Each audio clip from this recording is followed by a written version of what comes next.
concept of a one-club man is something that has more or less disappeared in football today. The transient nature of the modern game simply makes it impractical. But even by the standards of football a generation ago, Tony Adams was exceptional. Adams made over 600 appearances in his professional club career, all for Arsenal.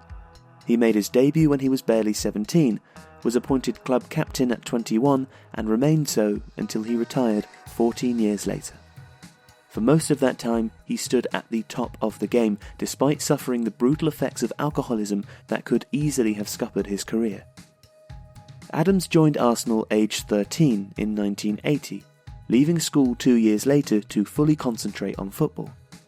A month after his 17th birthday in November 1983, he made his first team debut in a league game against Sunderland, thrown in as Arsenal struggled with injuries alongside fellow youngster Chris White, a comparative veteran at 22. He took a little while to find his feet, making an error that cost Arsenal a goal that day, and didn't become a first-team regular until 1986, but once he was in, it was like he'd been there forever. It's easy to forget that when Adams was breaking into the Arsenal side, joy and success were in relatively short supply. They had won only one trophy in the previous decade and rarely threatened challenging for the league title. But after he established himself in George Graham's side, things improved. They won the League Cup in 1987, including a thrilling, stirring win over Tottenham in the semi-final. 2 years later, they won their first league title since 1971, with Adams lifting the trophy after Michael Thomas's phenomenal late winner over Liverpool at Anfield. "I feel particularly pleased for Tony, who has suffered an awful lot of stick," said Graham after the game. Arsenal won the league again in 1991, losing only once in the process. But Adams had bigger concerns that year.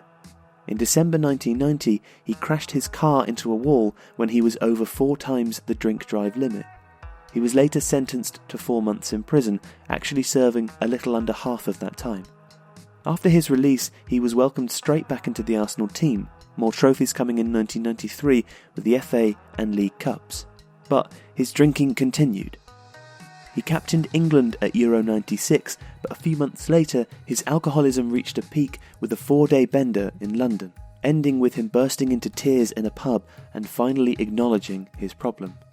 He hasn't had a drink since, laying out the stark details of his illness in Addicted, his first autobiography in 1998, then establishing the Sporting Chance Clinic to help athletes with similar problems in the year 2000.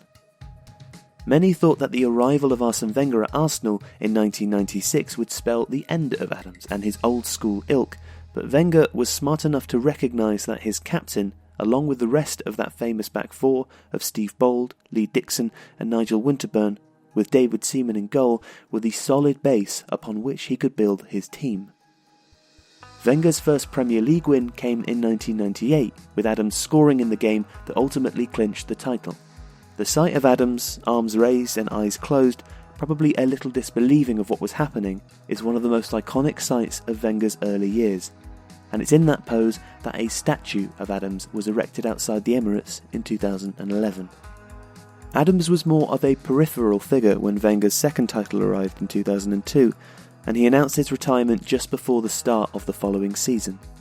"I could have got away with a few more games, but I'm not the type of guy to do that," he said. Adams became a manager the following year, but the less said about that, the better. He took over at Wycombe in November 2003, but resigned a year later. Further stints at Portsmouth, Azerbaijani side Gabalar, and Granada, where he was previously an advisor to the club's owners, were not any more successful. But hopefully more will remember Adams as a player, one of the finest central defenders of his generation, and a man who didn't allow his career to disappear.